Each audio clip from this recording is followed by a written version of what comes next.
Today we're making Waldorf salad.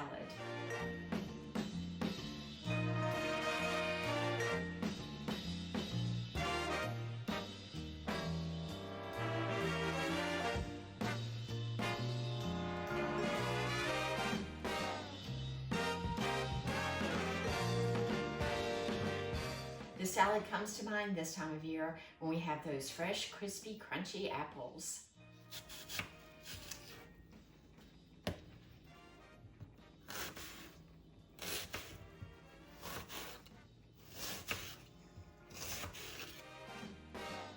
So 3 large apples yields about 4.5 cups of diced apples. I normally use 2 Galas or Honeycrisp and 1 Granny Smith or Mutsu Crispin to give it a little tartness. And we're adding 1.5 cups of sliced green seedless grapes, 1/2 cup of diced celery, and 1/4 cup of raisins, and 1/2 cup of coarsely chopped pecans.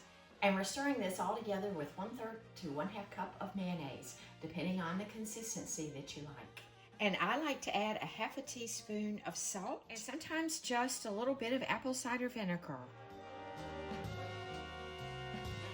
And that's it for this Waldorf salad.